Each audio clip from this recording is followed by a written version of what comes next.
how would you assess the post-poll scenario in the case of a hung assembly and especially tying up with the Congress party? Sandeep Dikshit से मेरा दूर दूर का कोई लेना देना नहीं है और बच्चों की कसम है, ना बीजेपी से गठबंधन करेंगे ना कांग्रेस से गठबंधन करेंगे। दिल्ली से राज, नरेंद्र रावत और कई दूसरे पाठक ये जानना चाह रहे हैं आपसे कि अगर दिल्ली चुनाव में आम आदमी पार्टी को 34 या उससे कम सीटें मिलती हैं तो उनका रुख क्या होगा? जैसा मैंने बताया राज जी, नरेंद्र जी, ये वाला प्रश्न अब थोड़ा सा इमेजिनरी हो गया है, लेकिन अधिकतर पाठकों ने मतलब हमें बहुत सारे पाठक जिन्होंने सिर्फ एक यही सवाल पूछा। चलिए ये हाइपोथेटिकल क्वेश्चन का जवाब दे देता हूं कि मान लीजिए ऐसा होता है कि हमें कम सीट मिलती है और हंग असेंबली आती है, तो हम किसी भी पार्टी, जो लोग हमें वोट कर रहे हैं जी, वो बीजेपी और कांग्रेस के खिलाफ वोट कर रहे हैं, वो बीजेपी और कांग्रेस से तंग आके वोट कर रहे हैं। अगर हमने बीजेपी या कांग्रेस के साथ हाथ मिलाया तो उन लोगों के साथ धोखा हो जाएगा। हम ना बीजेपी को सपोर्ट करेंगे, ना कांग्रेस को सपोर्ट करेंगे और ना उनकी सपोर्ट लेंगे।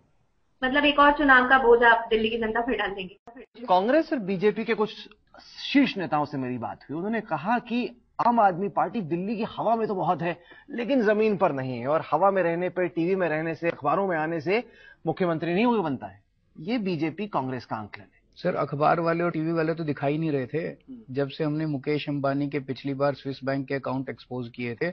आप लोगों ने तो दिखाना ही बंद कर दिया था। आप छाए हुए हो, आपको जितनी कवरेज मिलती है अरविंद, उसकी तो किसी को नहीं मिलती। हर आदमी अपना टुकड़ा लिए रो रहा है। सर जी, आप अपना देख लीजिए, पिछली सीधी बात आपने 1 साल पहले की। 1 साल पहले नहीं, आप झूठ मूठ का मत बोलिए, मैं आपको निकाल के दिखा दूंगा। 8-10 हफ्ते पहले की थी, इसी स्टूडियो में आए थे, बगल में बैठ के हम लोगों ने सीधी बात की थी। चुनाव प्रचार जब शुरू हो रहा था तब। अरविंद, मानता हूँ राजनीति में हो, लेकिन कम से कम सच तो बोलो। चलिए ठीक, जनता किंग बनेगी। लेकिन अगर सिचुएशन ऐसी आती है कि जिसमें एक सरकार बनाने के लिए उसकी कुंजी अरविंद केजरीवाल के हाथ में है, तो अरविंद केजरीवाल क्या करेंगे? हम सत्ता के लालच के लिए अंदर नहीं जा रहे।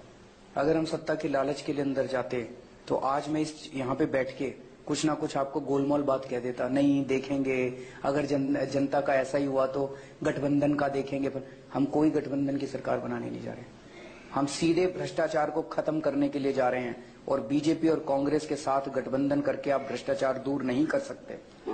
और अगर आप सरकार बनाने की स्थिति में नहीं हुए तो ऑपोजिशन में बैठेंगे? बिल्कुल बैठेंगे। लेकिन आप जोड़ तोड़ की सरकार में नहीं शामिल होंगे? नहीं, बिल्कुल नहीं होंगे। ये क्लियर है? ये क्लियर है। ये क्लियर है। अगर हो जाए ना तो ये टीवी वाला प्रोग्राम दिखा।